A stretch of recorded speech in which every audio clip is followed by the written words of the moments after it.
Assalamualaikum warahmatullahi wabarakatuh. Alhamdulillahirrahmanirrahim, kita bisa bertemu lagi dalam pelajaran IPS ya, masih dalam kondisi pandemi corona. Semoga corona cepat berlalu ya.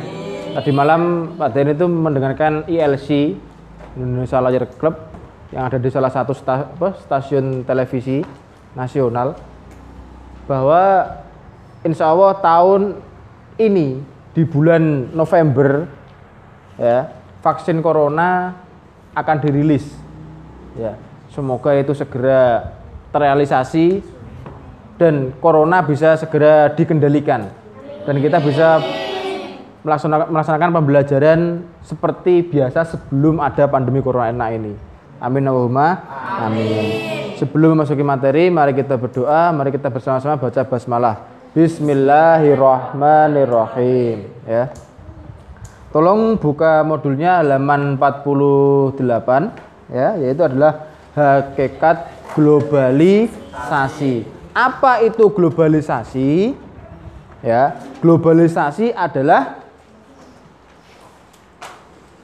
perkembangan zaman yang mana dari tradisional menjadi modern. Yang dulunya, contohnya ini ya, yang dulunya mau kirim kabar itu harus lewat surat. Sekarang karena sudah zaman globalisasi, sudah semakin modern, mau kirim kabar harus bisa dengan menggunakan video call. Malah bisa langsung tatap muka, tapi menggunakan teknologi berupa handphone. Itu kalau dulu harus menggunakan surat. Misal kalian mondok, uangnya habis, mau ngabari orang tua lewat surat. Sekarang habis, suratnya 2 hari lagi baru sampai, orang tua baru datang. Bagaimana rasanya? Lah, tapi kalau sekarang Pak, Bu, Arto kulo telas, langsung telepon, seketika kirim langsung lewat ATM, langsung transfer, kelunting. Itu sekarang zaman globalisasi.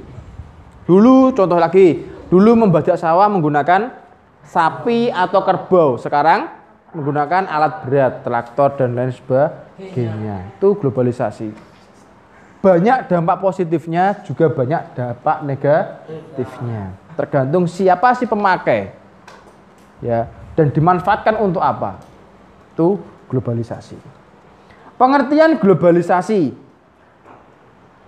Anthony Giddens menyatakan globalisasi sebagai penggiatan dari hubungan sosial dunia terjadi antar wilayah loks yang berjauhan sehingga suatu tujuan setempat dapat dipengaruhi oleh peristiwa yang terjadi di wilayah yang sangat jauh. Ya gini, maksudnya kalau menurut Pak Giddens yaitu adalah sesuatu hal di sini, apa yang terjadi di sini bisa jadi dipengaruhi oleh sesuatu hal yang dari jauh sana. Maksudnya corona yang ada di Indonesia ini munculnya awal dari mana, Mbak? Cina. Maksudnya seperti itu. Sesuatu hal yang terjadi di jauh, daerah yang jauh, bisa jadi munculnya juga dari daerah yang jauh pula. Sesuatu hal yang terjadi di Indonesia, misal krisis politik atau krisis ekonomi yang ada di Indonesia, bisa jadi krisis itu terjadi karena ada pergolakan politik yang ada di luar negeri. Indonesia kena imbasnya. Maksudnya seperti itu. Kenapa kok kena imbasnya? Ya tadi, karena pengaruh globalisasi. Yang selanjutnya, menurut John Nederven Peters menyatakan globalisasi sebagai proses jangka panjang dari keterkaitan dunia yang semakin meningkat. Globalisasi adalah keterkaitan dunia yang semakin meningkat. Keterkaitan dalam hal apa? Keterkaitan dalam hal apa? Kerja sama.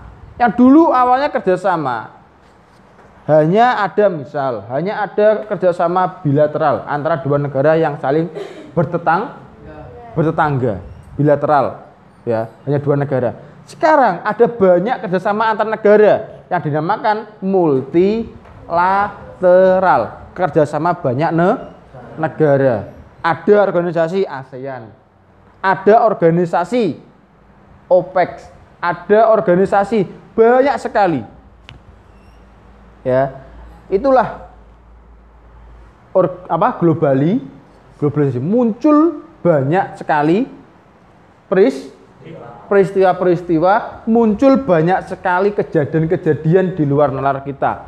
Mungkin orang dahulu, ya, belum pernah berpikir seperti kita.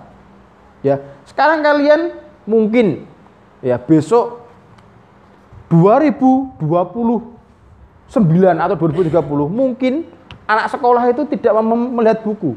Tapi apa yang dilihat? Langsung laptop. Mungkin seperti itu. Mungkin sekarang HP itu masih dipegang. Mungkin besok HP itu seperti kacamata kita. Bisa kita pakai untuk kacamata, jalan kemana-mana bisa langsung. Dan operasinya lewat otak kita. Mungkin itu. Bisa apa tidak? Bisa jadi. Yaitu globalisasi. Kita lanjut saja. Ciri-ciri globalisasi halaman 49 tadi. Kalau halaman 48 itu terkait pengertiannya. Ciri-ciri globalisasi. 1. Perubahan dalam konsep ruang dan waktu. Perkembangan barang-barang seperti telepon genggam, televisi dan lain sebagainya. Konsep ruang dan waktu. Ya. Dulu pada waktu nenek moyang kita atau mbah-mbah kita, ada nggak televisi? Radio aja satu kampung mungkin hanya ada satu, didengarkan orang banyak. Sekarang setiap rumah punya televisi. Ya apa tidak? Kenapa zaman dulu sudah ada yang namanya pandemi? Tapi kenapa kok tidak membuming seperti sekarang? Karena apa? Zaman dulu informasi lama didapat. Kenapa? Jaringan informasi susah didapat. Kalau sekarang kita mencari informasi tinggal lewat televisi, mendengarkan sudah tahu.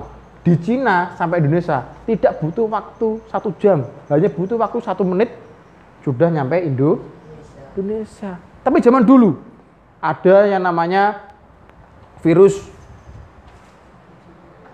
Black Death. Itu juga mematikan juga. Ya, mematikan juga. Tapi kenapa kok tidak membuming di Indonesia?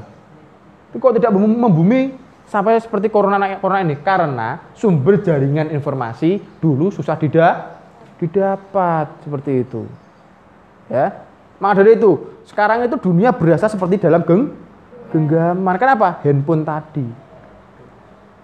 Ya apa tidak? Mau mencari informasi apapun tinggal klik bisa. Itu sekarang. Ya, perubahan dalam konsep ruang dan waktu. Zaman Bapak Ibu kalian dulu pacaran, tidak seperti sekarang. Ya, dulu menggunakan surat kabar dan sebagainya. Sekarang video call, WhatsApp dan lain sebagainya. Ketergantungan ekonomi. Ya. Globalisasi itu ciri-cirinya adalah ketergantungan ekonomi. Sekarang seseorang itu tergantung dengan apa? Uang. Uang itu memang bukan segalanya, tapi segalanya butuh uang. Kita mau apapun, HP saja, handphone kita saja tidak bisa beroperasi tanpa paket data. Paket data butuh, kita belinya butuh uang. Itu ekonomi. Peningkatan interaksi kultur melalui perkembangan media massa. Peningkatan interaksi budaya melalui media massa, yaitu adalah memperkenalkan budaya daerah melalui media massa. Media massanya berupa apa? Internet, WhatsApp, Facebook, Instagram, YouTube dan lain sebagainya. Ya. Meningkatkan masalah bersama. Masalah bersama ditingkatkan. Maksudnya gini, ada satu masalah di negara A, diselesaikan negara B banyak. Contohnya, dulu corona awal di mana? Di negara Cina. Penyelesaian corona hanya negara Cina yang menyelesaikan? Tidak, semua negara ikut menyelesaikan. Misal, ikut membantu dalam pemikiran, ikut membantu dalam hal pengobatan, ikut membantu dalam hal moral atau memotivasi. Ya, masalah diselesaikan bersama-sama. Itu. Sekian dari Pak Dain, kurang lebihnya Pak Dain minta maaf. Sampai ketemu di pertemuan yang akan datang. Wassalamualaikum warahmatullahi wabarakatuh.